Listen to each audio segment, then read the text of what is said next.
আসসালামু আলাইকুম my dear friends.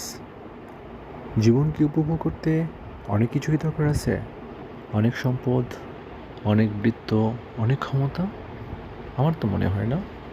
আমার মনে হয় এরকম ছোট ছোট কিছু মুহূর্ত লিপিবদ্ধ করে রাখা নিজেদের মস্তিষ্কে নিশ্চয়ই জীবনের শেষ সময়ে এসে এগুলো আপনাকে রোমাঞ্চিত করবে, আপনাকে অভিভূত করবে।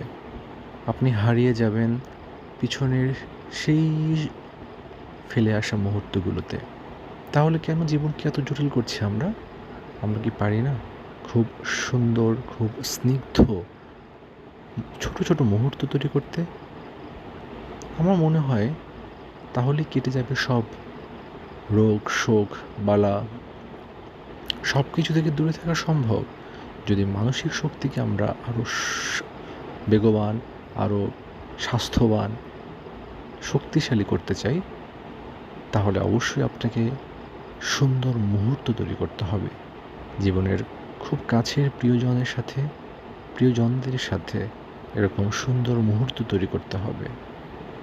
করুন না চেষ্টা আজকে থেকে, এখন থেকে আপনার প্রিয়জনের হাতে হাত রেখে প্রিয়জনের সাথে একসাথে চলুন, একসাথে হাসুন, প্রাণ খুলে হাসুন, প্রাণ খুলে ঘুরুন। অল্প ঘুরুন, বাট ঘুরুন। ভালো থাকবেন। আল্লাহ হাফেজ।